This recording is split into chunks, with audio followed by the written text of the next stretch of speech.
খবরের শিরোনামে আমরা দেখেছি ডক্টর ইউনুস ও শি জিনপিং বৈঠক, একটি চুক্তি ও ৮টি সমঝোতা স্মারক সই। আসলে চুক্তি কি এবং সমঝোতা স্মারক কি? আবার এদের মধ্যে পার্থক্যই বা কী? আমরা সবাই কি জানি? হয়তো জানি বা জানি না। আজ আপনাদের সামনে চুক্তি ও সমঝোতা স্মারকের ধারণা তুলে ধরব। আসুন আমরা প্রথমে জানার চেষ্টা করি আসলে চুক্তি কি।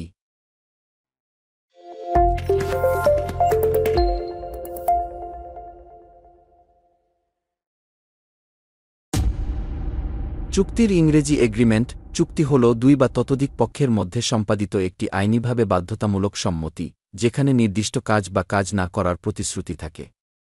সাধারণ আইন ব্যবস্থায় একটি চুক্তি, যেখানে আইনের বিষয়াদির উপস্থিতি থাকে, দুই বা তার অধিক ব্যক্তিবর্গের মাঝে পারস্পরিক বোঝাপড়া থাকে। আইনিভাবে বাধ্যতামূলক চুক্তি অনুযায়ী যা কিছু স্থির করা হয় তা আইন দ্বারা প্রয়োগযোগ্য, অর্থাৎ যদি কোনো পক্ষ চুক্তি অনুযায়ী কাজ করতে অস্বীকার করে, তবে অন্য পক্ষ আইনি পদক্ষেপ নিতে পারে। পারস্পরিক সম্মতি। একটি চুক্তি তৈরি করতে হলে দুই বা ততোধিক পক্ষের মধ্যে সম্মতির দরকার। যেখানে এক পক্ষ প্রস্তাব দেয় এবং অন্য পক্ষ তা গ্রহণ করে, কাজ করা বা কাজ না করার প্রতিশ্রুতি। চুক্তিতে সাধারণত কিছু কাজ করার বা না করার প্রতিশ্রুতি থাকে, যা উভয় পক্ষের জন্য বাধ্যতামূলক। চুক্তি বিভিন্ন ধরনের হতে পারে, যেমন পণ্য বা সেবার কেনাবেচা, অর্থ লেনদেন, অংশীদারি ব্যবসা, লেনদেন, অঙ্গীকার বা যে কোনো বিষয়ে পারস্পরিক অধিকার ও বাধ্যবাধকতা নিশ্চিত করার জন্য চুক্তির দরকার হতে পারে।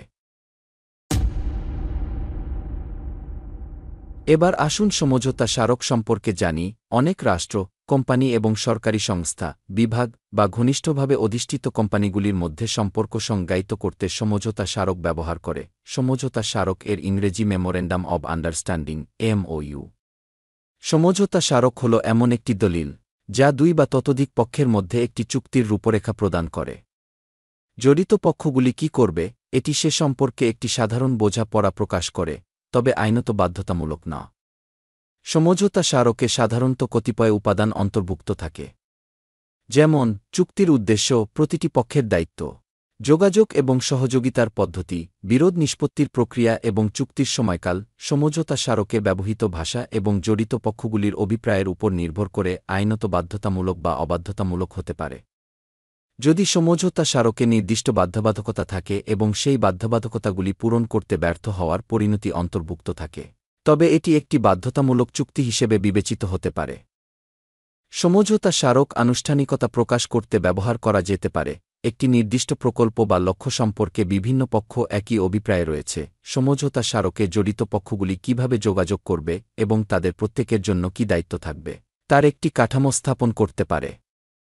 সমঝোতা স্মারক একটি আনুষ্ঠানিক চুক্তির ভিত্তি স্থাপন করে।